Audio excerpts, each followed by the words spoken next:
on to Sonia taking over. So I'm Jayashree Iyer. So I'm currently an independent consultant with Adhyayan Quality Education Services. So I've been with Adhyayan for more than 5 years, but my interaction with Adhyayan goes back to nearly 10 years. So I've been in the field of education, an educator, and then after that going on to become, a part of leadership team in schools, and then currently a teacher trainer. So my in the education field, nearly it's about now 30 years since I've been in this field, and various roles in various schools across the country, CBSE, ICSE, state, I mean, all kinds of schools, international and all kinds of schools. Adhyayan is again an enterprise which works in the field of education. We do a lot of school reviews, help schools in the improvement journeys. We do a lot of teacher professional development. We do leadership development and anything that we can support you in terms of running a school. So during the pandemic, when everything went virtual, that was the time we started with this community of practice, because we realized that there were many schools which were grappling with the idea of online teaching and learning, but there were other schools which were already into it, and they were already doing blended learning and hybrid learning. So we wanted the schools which were, had this competency to kind of help and support the schools which were grappling with this concept, with this aspect. So that is how this community was built. And from then on, we've been having, very regularly, every month, we've been having these sessions. And we've had educators from not just inside the country, but from across the globe joining us. And nearly about 3,000 or more educators, I think, if I can count it. And we've had about 55 to 60 sessions of community of practice in the last 3 years. So, and the themes and the topics for these sessions come directly from the needs of the schools and the educators and the leaders. We ask them, and that is how the themes and topics come up.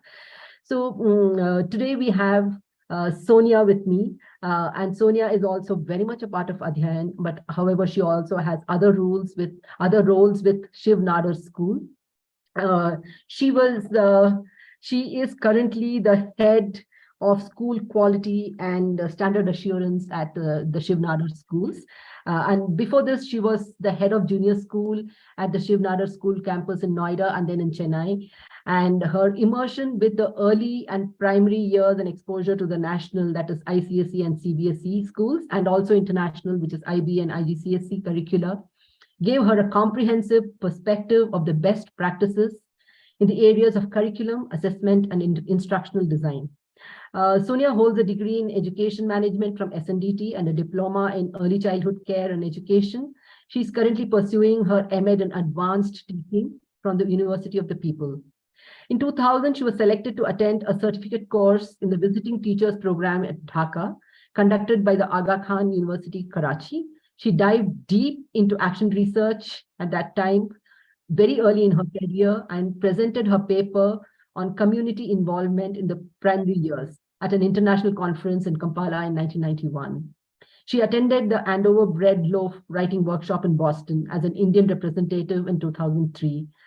Her passion for aligning quality standards for schools led her to become the lead assessor and a school assessor for Adhyayan in 2012. So she also conducts external reviews for schools across the country and trains school leadership in self-review based on Adhyayan quality standards.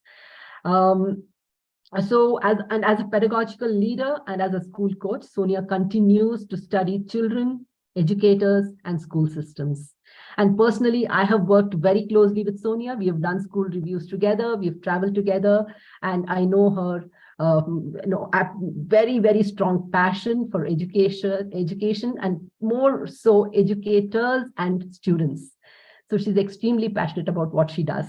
And so today we're going to be talking about learning schools. So, we always talk about lifelong learners. We want to create lifelong learners. We say lifelong learning is what is the life skill for today. But what does really lifelong learning mean? So lifelong learning probably is something which is, when we continue to learn new skills, new competencies. But according to me, more importantly, it is about developing and having an open mind and a positive mindset towards the dynamic world. The world is changing so much today. So if we have an open mind and if you look at positively towards the world dynamism, I think that is lifelong learning for me. So today, Sonia is going to be talking to us about what does it mean when we talk about a learning school. So over to you, Sonia. We are eager to listen to you. Thank you, Jayashree, and good evening and welcome all of you once again. I hope you really enjoy this session as much as I've enjoyed putting it together for us this evening. So when I got a request from Adhyayan to be part of the COP series, the Community of Practice series, and I was thinking, what do I want to talk about? After much mulling, I finally settled down to this term called learning schools. Now, I was just thinking, if 20 years ago, if someone had talked about saying a session on learning schools, probably people would have laughed and said, what is she talking about? But I would, before I start, I would just like to tell you a little bit about my own journey into the school development process. So this was way back in Mumbai when I started my journey in the school, in the classroom, as a classroom practitioner. And because I was doing innovative things in the classroom, my company in Bombay then invited me to be a consultant to 2 new schools that they were taking over and said, Sonia, why don't you go ahead and set up school development processes there with the school? And I thought, all right. What I knew best was I knew how to be a pedagogical leader, how to train teachers, how to get them excited about teaching and learning. Oh, is my voice not clear? Jayashree? No, Sonia, I think you're clear. There must be some problem with the personal laptop. Okay, I think. okay, all right. Yeah. Okay, okay, all right. So then, so anyways, I went ahead and these were 2 schools in a small district in Andhra Pradesh and Maharashtra. So when I started with my consultation with them, and I realized that from one school, I got a very good response, but not so in the other school. And I was thinking, what is the issue? That's when I realized that you cannot, in a school, even if you're trying to impact a part of it, it is related to a lot of other factors. So in the school, if the teachers are not motivated because either they're not happy with their salaries or with their HR policies about the relationship in the school, they're not going to be excited about, me coming and showing them innovative practices and getting them to be excited. So that is what we are going to focus on today, to look at that in a school is a whole ecosystem and how the parts and the whole are interrelated, right? So with that, I'm going to begin sharing with you my presentation, wherein, let me know if you can see. Yes. Yeah. Jayashree, visible? Yes, Or yes. okay, I'm trying to put it in a present mode. Right, is that clear now? Perfect. Lovely. So this is how I started my journey, and since then, Jayashree shared with you my whole experience, and these thoughts have only been validated time and again that a school is a much larger whole, and as I take you along, I will just share with you what I mean by it. So I'm going to start by asking you a very simple question. Why do schools need to learn? And I'm going to invite you to put down your thoughts in the chat box. We've heard of, we've always known that children come to school to learn. Then somewhere in the last 10 to 15 years, the focus has been on teacher education and professional development. So with all the research, especially with John Hattie talking about teacher quality being the single most important factor that impacts student learning, we've known that many schools now, in fact, focus on professional development and learning. So, okay, children learn. teachers are learning, but why do schools need to learn now?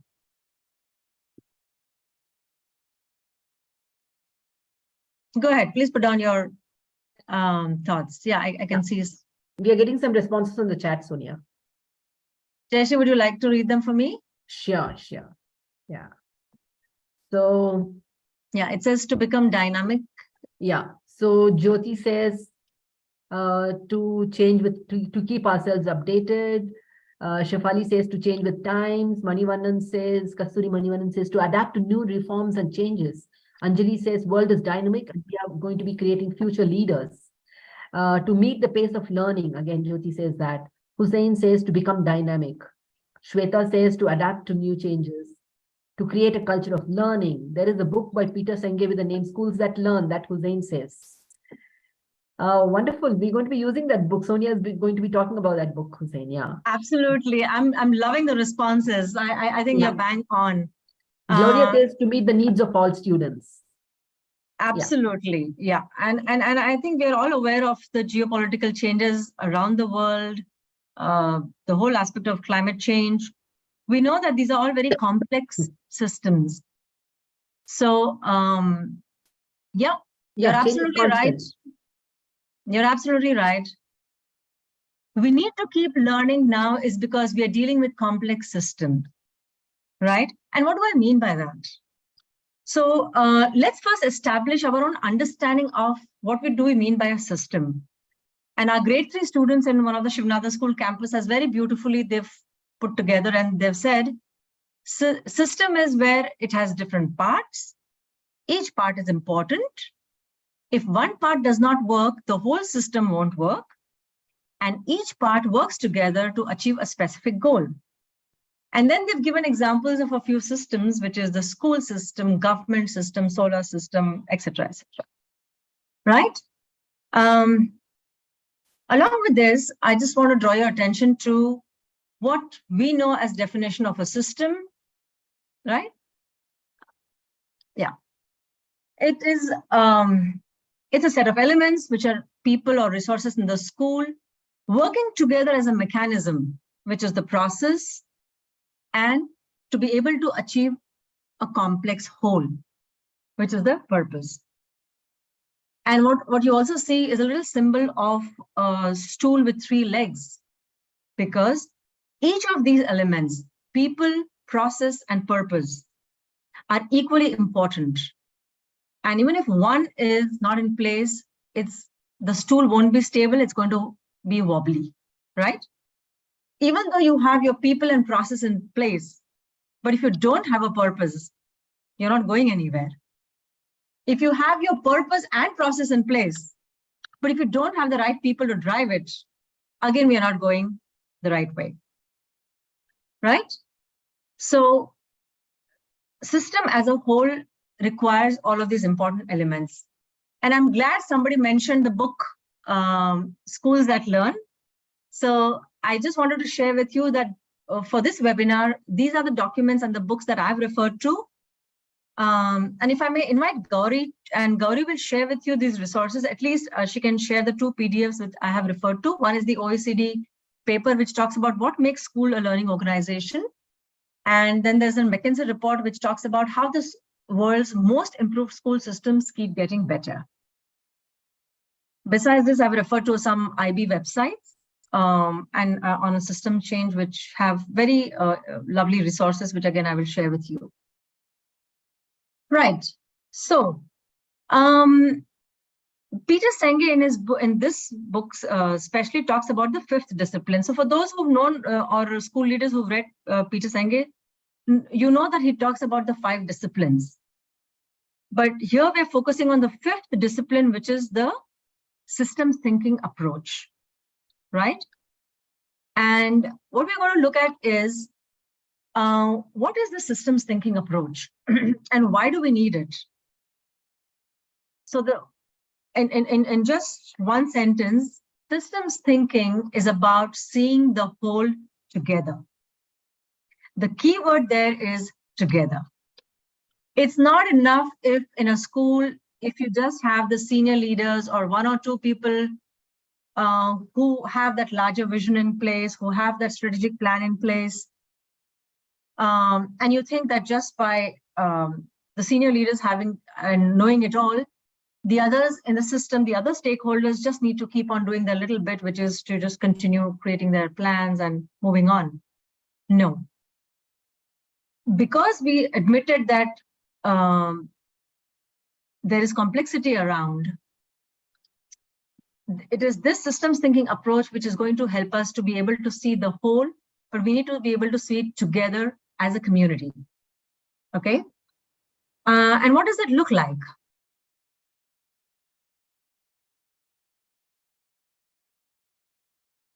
Okay.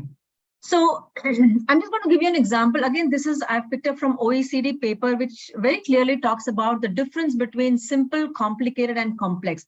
Let's understand complex. Complex is not necessarily complicated. Okay. And how does it look?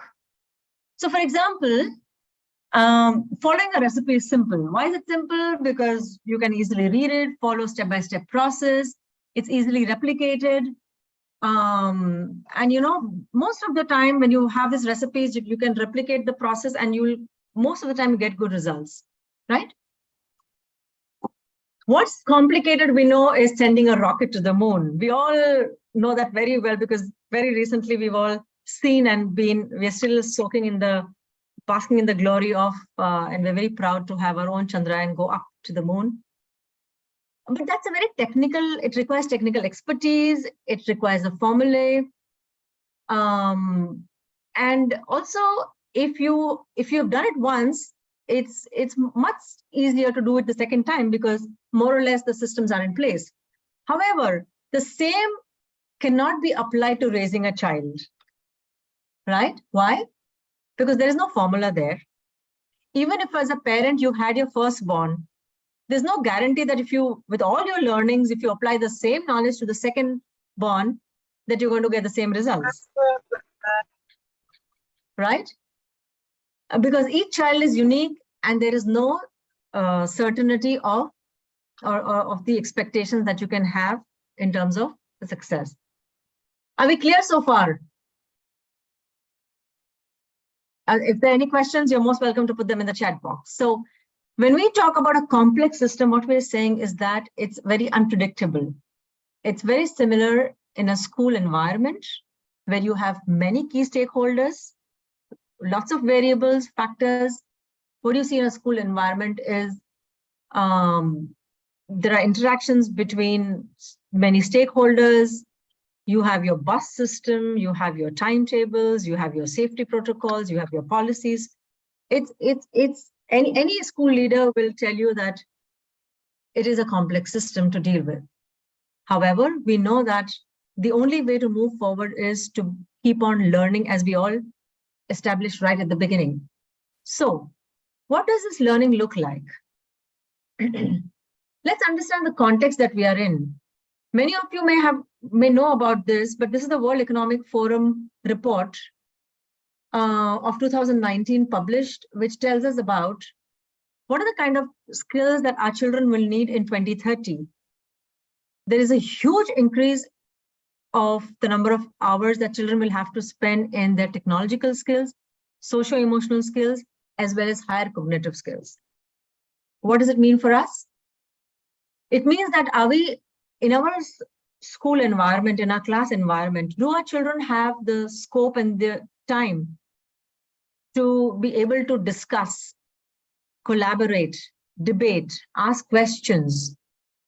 Are they getting time to reflect? So recently I had a very interesting experience, as Jayashree mentioned, as part of school evaluation, as a school assessor. I recently went to Bihar.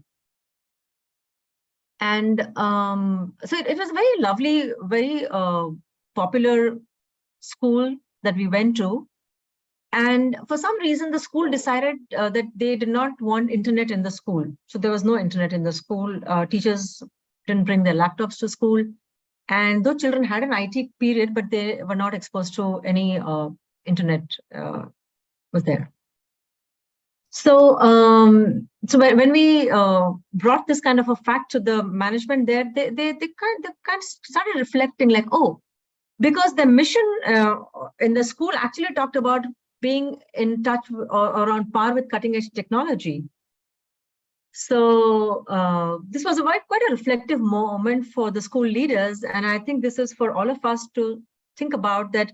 Many times we have very lofty goals and our school mission looks really big and vast and, very elaborate. But the question always is that are we, and to what extent are we actually living that vision day in and day out, right? And also, are we reviewing it to suit the context that we just admitted is rapidly changing? So before we started this webinar, we for quite some time, Adhyayan has been sending out teasers to ask the community in the on social media as to what do they think, what is their definition of learning schools? And when we asked them, this is what they said. Okay, so this is just one example of in one of the campuses in Shiv Nadar school. Children got together with the teachers, and somehow I think it's a little reflective piece which says reasons why we don't listen to instructions. And children came together and said that, all right, we don't listen to instructions because either we are daydreaming or we are talking to someone, we are playing or drawing or reading or fidgeting, whatever. Now, what is the kind of practice do you think the school follows? Is it a reflective practice? Yes? Yeah. All right. Yes. And the community talked about that learning schools are reflective. They're reflective in various areas. Students are reflecting, educators are reflecting. Sometimes you invite parents for meetings where they're reflecting. And why is reflection important? You're most welcome to put your thoughts in the chat as we go ahead. Why do you think schools need to reflect?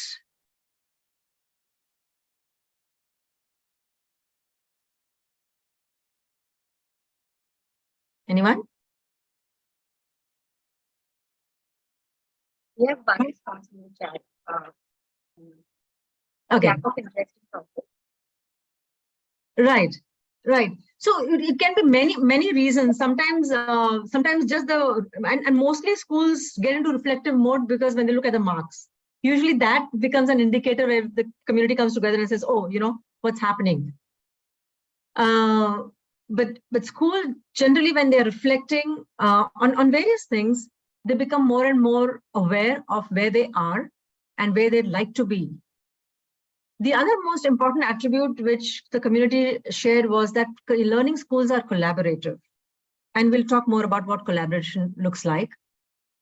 And it talked about that learning schools are also adaptive. We just talked about why do we need to be adaptive? Simply because of the world that is the way it is.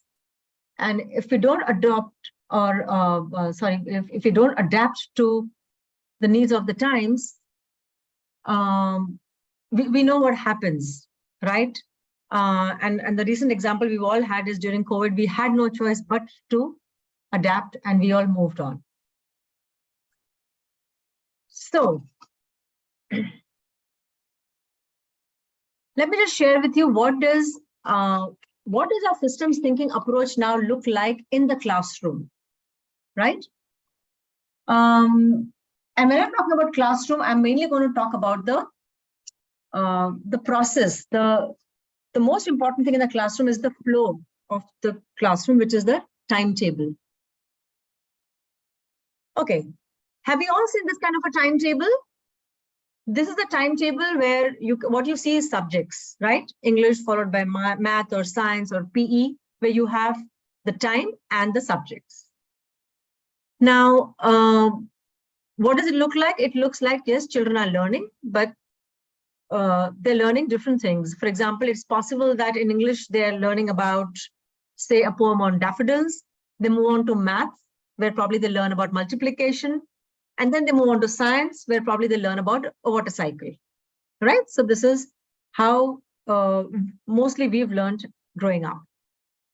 Then this is a different, this timetable, as you see, is a little more neater. It has less compartments, and it's more of a block timetable, where you see mainly the core subjects as English and maths.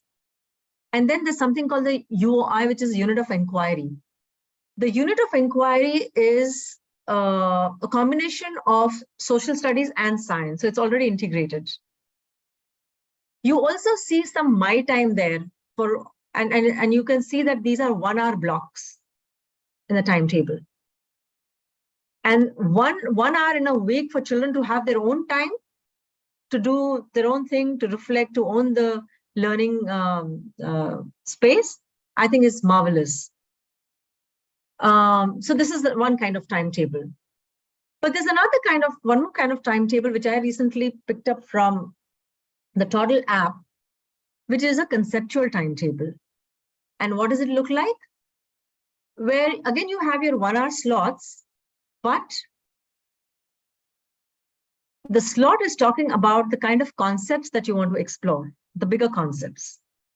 In English, we're looking at, okay, so how do we write nonfiction? And the bigger concept they're focusing on is the form. In maths, the timetable already says that why are fractions important, and the concept they're exploring is causation. And in the unit of inquiry, we're looking at what is the difference between ecosystems, and the concept they're exploring is connection. So what are you looking at is that there is a coherence, right? One can see that there is a coherence in the way the day is designed and the way the subjects are talking to each other. Now, what happens in such a kind of a learning design is that you're not teaching subjects, but you're teaching children. Again, the whole concept of you're moving from parts to exploring a bigger idea. We know now with all the research and understanding that children don't learn in silos. Children come to school to make meaning of the world around them. And that is best done by exploring concepts, right? When you're inviting them to look at the bigger picture. Right. So that's one way of how you can move from teaching content to exploring concepts, and moving from parts to exploring the wholes. Now let's look at some of the tools that one can use in the classroom for children to be able to see that whole. I'm sure many of you are using graphic organizers in your classrooms. So this is one graphic organizer called the Frere's model. I'm sure many of you may be familiar with it. But the beauty of this model is that it's giving children a holistic view of that particular word or a phrase, where you are putting down the example, but you're also giving a non-example. You're also putting down the definition, and you're putting down the characteristics, right? Many of you may have used causal loop. Again, this is a systems thinking tool. And this one is mainly used for children to be able to see deep connections, again, between the cause and effect cycle, right? And that's a little piece that's come from grade 10th economics notebook from a school. And then you have the systems mapping, where, again, you start with the brainstorming and you continue making connections in a map. So, for example, in a grade 5 classroom, when you're exploring government systems, you start by looking at what do children actually know and make sense of what they already know by putting down their thoughts and ideas and connect the dots. As opposed to what we were taught in the classroom, remember with textbooks, there are 3 forms of government systems: autocratic, democratic, monarchy, etc., and it would go on. Now, you can see how by involving children and helping them to see the bigger picture, you're making them partners in the learning process. They are simple tools, but yet very powerful. And all you're doing is you're making the thinking visible here. Okay, we're going to pause here now. What I want you to do is, if you can reflect at this point, in whatever you've heard so far, how are you able to make connections with what you're doing in your own school or classroom? And take a moment, and I'd be happy if you can put down your projections in the chat box. Are you already doing it? Is it something exciting for you? Is it something that's making sense? Go ahead. We'll take 2 minutes for this.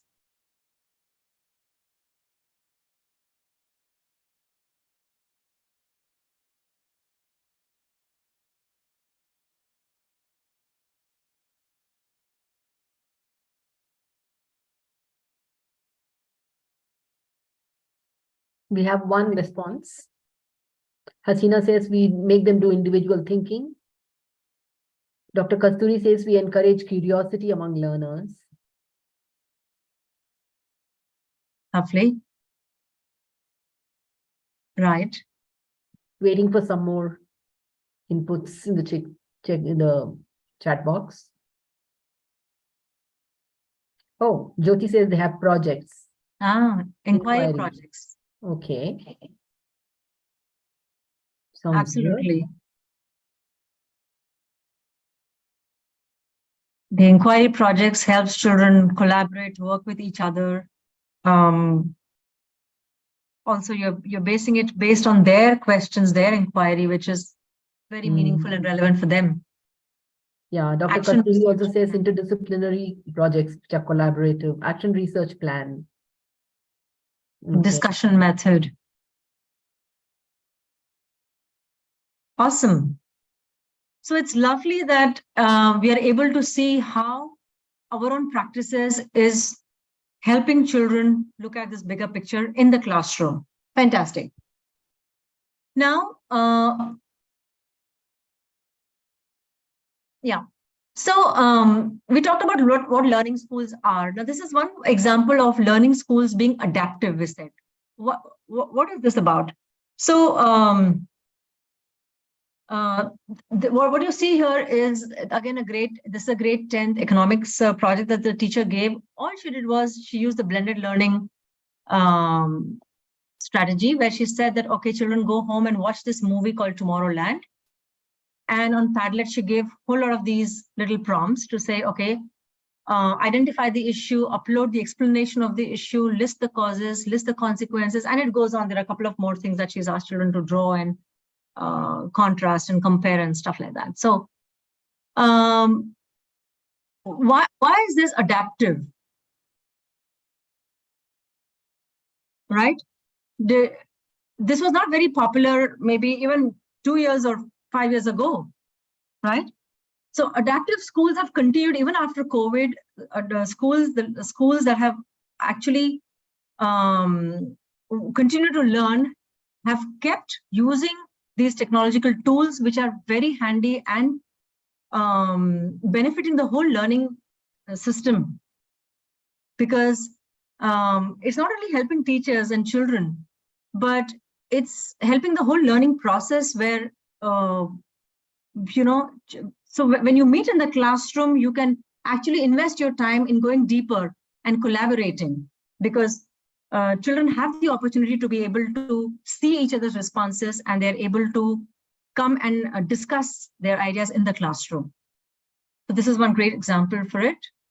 Now, I want to draw your attention towards professional learning. We talked about how, besides learning for children in school, there's a great amount of stress on learning for teachers. So when I was reading about professional development and learning, I realized that these are two different concepts. Professional development and professional learning are not the same thing. What we know mainly is professional development, which happens in school. And I'm sure you would agree with me that mainly the professional development in school happens in the way of workshops, right? Different kinds of workshops. Either you these are workshops conducted by the school, or the school may send you out, Some of them may be mandatory workshops required by the board or the governing body. But they made it, the design is a workshop model, and some of the schools actually also make it a point to find out the needs of the teachers before they plan the workshops, right? However, when it comes to professional learning looks slightly different. Why? Because in a professional learning landscape, it is more to do with the individual needs of the teacher. What you do is you establish professional learning communities around areas or issues which are common to teachers. So for example, it's possible that a teacher in grade 3A and maybe a teacher in 8B, they're grappling with similar issues of maybe say classroom management.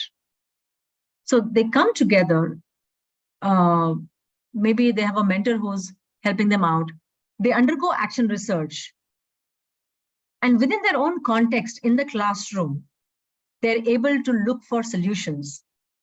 Many a times, you know, there are solutions outside. You may read a book, you may read a research paper, but it's not necessary that those solutions will work in your context. We all know a few years back, Finland was all over the place, and because of the PISA results, every school, every educator was curious about, okay, we must look at what Finland is doing right. And some educators tried to replicate it and realized that it's actually not easy to replicate what Finland is doing, mainly because of a whole lot of factors. Again, it's very different in the way that professional learning looks there. So the research says some of the best ways of looking at professional learning is to be able to get into action research in your own school, in your own context, and go back and forth to look at, okay, what works, what doesn't work, and where can you get support from.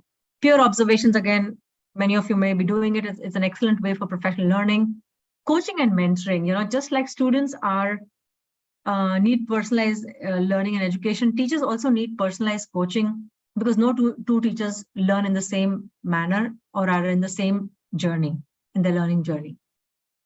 If the teachers have a choice in deciding the kind of professional development that they would like to be part of, and not just be part of the herd to say that, you know, everybody does this, that, and the other. But if they have a choice in deciding the kind of professional learning design they'd like to be part of, that truly, truly helps in sustaining the professional learning space. And of course, the teacher portfolios is another interesting way to look at documenting your whole professional learning journey. Okay, so another very important key characteristic that came up for a learning school or learning schools were the collaborative culture. A culture wherein the team comes together. But one must distinguish that collaboration does not necessarily mean that you just come together for a meeting and you're just planning for the next lesson plan. That's not essentially collaboration. A collaboration needs time for teachers to reflect on their own teaching and learning, to talk about what went well, what could be better. It could be discussing about their peer observations. If somebody has observed your class, you know, you're coming together and looking at it. One very interesting tool that really works for teachers is, and I'm sure when you're doing your unit planning, some of you might be using this. This is by Grant Wiggins and Jay McTighe, is the backward design process. It's a very linear process, which it talks about. First, you identify what are your desired results. For example, if you decide maybe as a primary school or even just maybe grade 3 teachers coming together and say that, you know, we really want to look at involving students in the learning process or giving them more voice. So you say, all right, so if I want students to have more agency in the classroom, then the next step is you're going to determine the acceptable evidence. So if students actually have agency in the learning process, what will that look like? Okay, and you list down those evidences. Maybe the evidences is that students are able to put down their own reflections in their journals. Students are able to lead learning walks. The display boards have more of students' expression than questions. There are student-led activities in the school. The student council is very active. These could be some of the evidences for you to know that students are actually being agentic in their learning process. And finally, to be able to reach there, what you will do is you will design your learning experiences in such a manner so that you can meet those evidences, right? Okay, so we're going to pause again here. And I want you to put down your thoughts on what you've just heard, especially in the area of professional learning. Is it doable? Is it difficult? Is it not practical?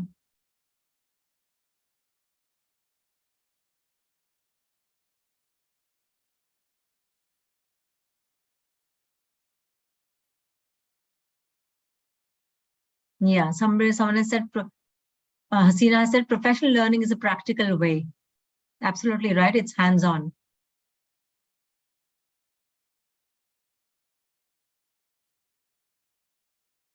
It's possible with planning, Jyoti says. That's right. That's right. Absolutely. It's possible and it does need prior planning. That's right. Gloria, you're absolutely right. We need school leaders to be reflective about the relevance of these changes. Hussain is absolutely bang on when he says that the professional learning communities is one process which can structure and institutionalize collaboration. I think this is another very important point from Purvi. Through professional learning, the kind that we are discussing here actually needs teachers' time to be freed up so that they can engage with colleagues in a meaningful way. Yeah. Bang on.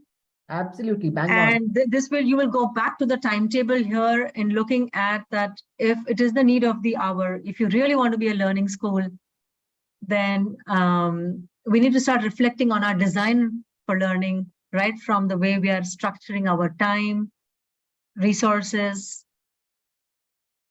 and the interaction between stakeholders. Yeah, growth mindset, absolutely, yeah. And collaboration has to be timetabled, absolutely, yes. Hussain, you're right. Yeah, just to be structured in the timetable. Okay, we also have a suggestion which says it should be included in the B.Ed. Professional learning should be included. I think that's fantastic. It's an excellent idea. And I think when we are talking about Finland, this is exactly what they do is they have almost, I think, a 4 to 5 year old, a very rigorous program for professional teacher training before they can get into a classroom. So yes, that could be a way forward. Yeah. Great. So thank you for that. And now we're coming to the last segment of the webinar where we're talking about the learning community. What does systems thinking approach look like for a learning community? So one of the workshops I had attended called Leading the Learning it was an IB workshop. So I really like this piece where Jason mentioned that a school community or a system is truly one where plucking a string in one area reverberates across a variety of other locations. And one of the ways in which, in my experience, we've been able to do this is to look at the school policies and standards, right? And mainly school leaders, when you look at school policies, how do you translate them into action?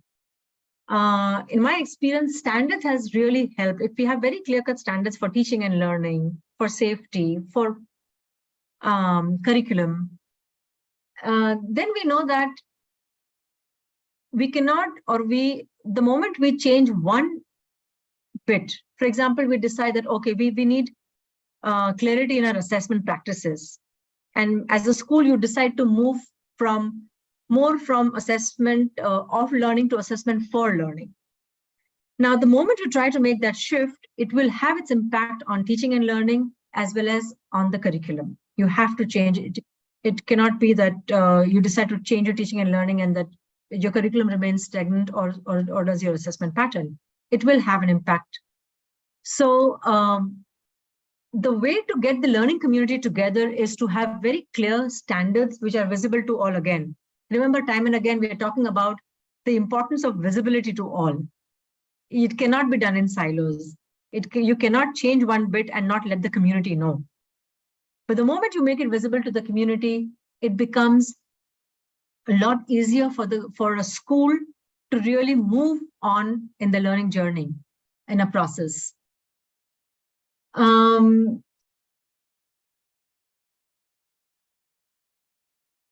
Yeah. So when we're looking at the stakeholders in a community, who are the stakeholders in a community, and to what extent does your school involve stakeholders? What you see in this picture here is all the stakeholders have come together, and you see a student there. There are parents there. There are teachers there, as well as somebody from the school management. They've also managed to invite an alumni. So when you're bringing in a community like this for planning or reflecting, you're not only getting a 360-degree perspective, but it is this community that can really help you solve the complex problems that we were talking about. It is not possible for one school leader, either the principal or just a few senior leadership team, to be able to really have a handle on all of these complex issues in the school. So I think the important question that we constantly keep on asking in a school journey is always begin with, where are we? Once you've been able to establish where you are, and I'm again going back to say that standards can help you define where you are. Because based on your standards, you will be able to create a school development plan, which will help you reflect on where you are.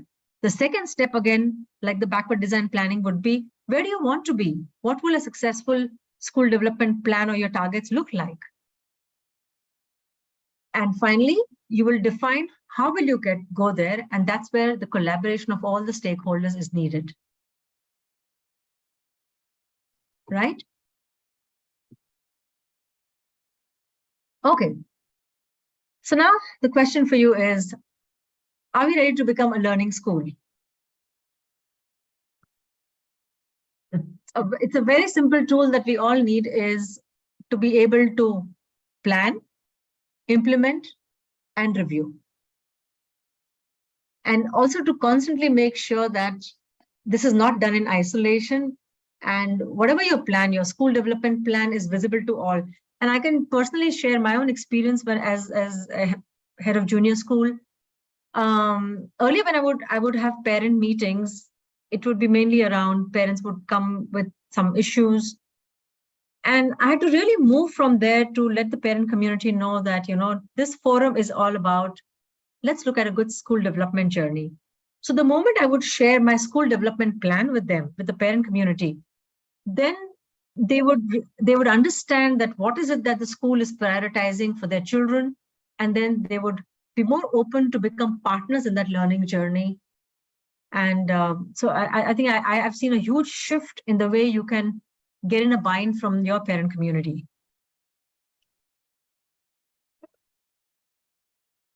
Right in there. And yes, finally, in a learning school, we'll realize that actually the whole is much greater than the sum of its parts. In our own little cohorts, in our own little spaces, we might be doing our best as teachers, as students, as support staff. Everybody's doing their best. But because it's a complex system and because we interact with each other, we constantly need this adjusting and being able to come on the same page, for which overall then the whole is much more enriching process than simply just the parts doing their bit. I think thank you. With that, I am just going to say thank you. And I hope everyone has an exciting learning journey ahead. Wow. Thank you, Sonia. That was extremely insightful. I think, like you said, we all do our bit, and we want to do it to the best of our ability. But I think unless we all have a clear vision of where we are going and a common vision, I think then it's not going to be a systems approach, right? So I think that was a great insight. And we have another 3 or 4 minutes. We would love to hear your thoughts. What are your takeaways? Anything that's right on top of your mind right now, I'm sure Sonia would love to hear. So please feel free to unmute yourself and speak. Or if you have any questions. Yeah. I'd be happy to take any questions you may have. Thank you, Neha. Yeah. Yeah, anybody who wants to unmute and speak?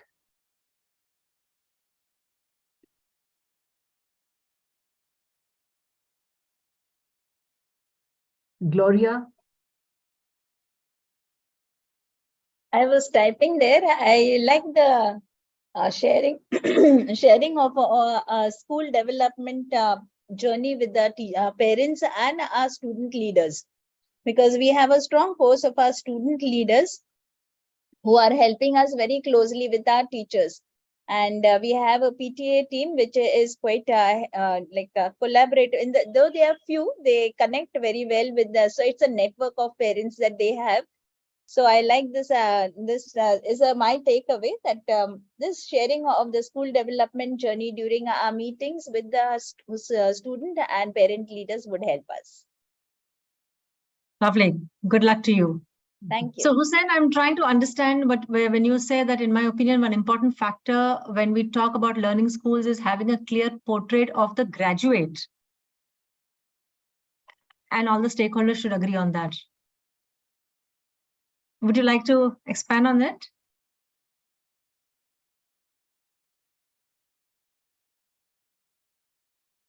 Oh, sorry. All right. That's fine. Yeah, sure. You can go ahead and type.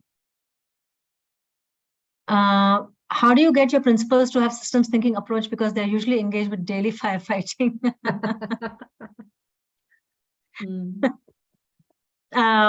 Very, very relevant question, Saurav. I think that's precisely the reason why we need a strategic plan in place, a plan which has clear success indicators and criteria to say what success looks like, a plan which is visible to all the stakeholders, and everybody then is doing their bit to move to a common North Star. I think I forgot to mention that. Is the question is, do we have a common North Star?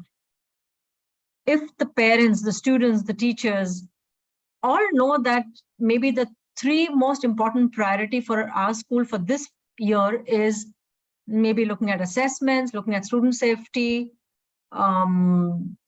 maybe looking at parent involvement. If these are the 3 priorities, then everybody prioritizes that. You may have your own little things that you want to do in your own cohorts, but nobody compromises on these 3 broad goals. So Saurav, I don't know if you think this would help, but in my experience, I think is that the moment you have a clear plan which is visible to all, and we strategically work towards those success criteria, monitoring and tracking and tweaking our own plans, I think that's the way to go forward.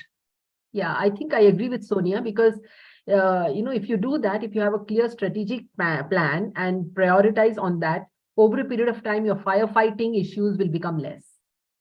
And I think that's what Sonia is saying.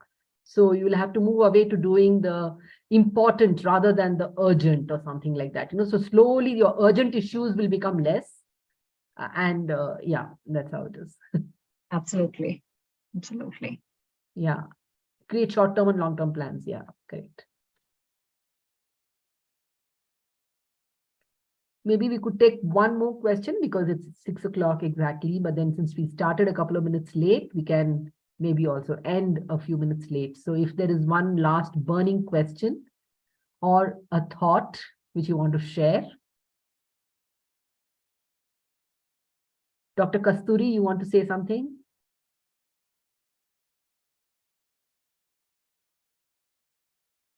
I would like to add on that we will have to restructure also our timetabling and give time more for such collaborative activities, especially to work along with our teachers. We have to give them some time.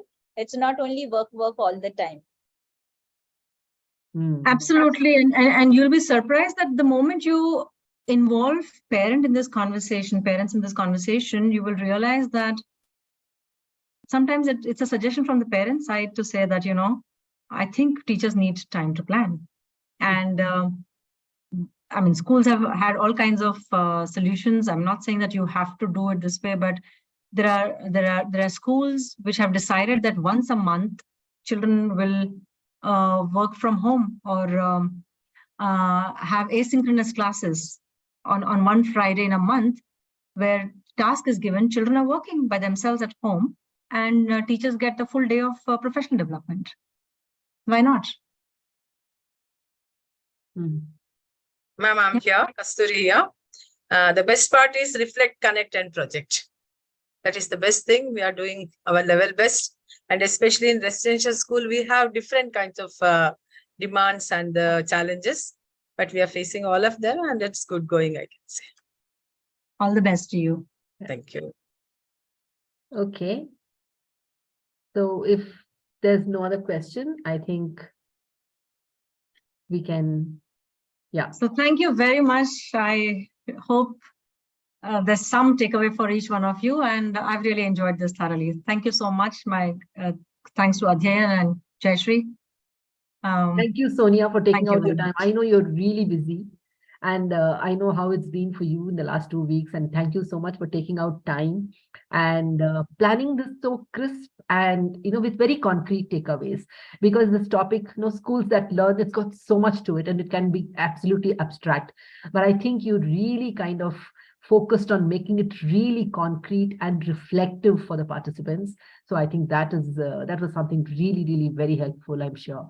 And thank you to all of you who took out time on a Saturday afternoon to be here with us. And I know, it might be a Saturday afternoon, very tempting to just kind of, take a break from work and stuff like that. But then I think it's a common passion for working for our students and how we can become better is, I think, kind of driving us all to come back again and again to this platform, Community of Practice platform on a Saturday afternoon. Thank you so much, and keep in touch. And then we will let you know the next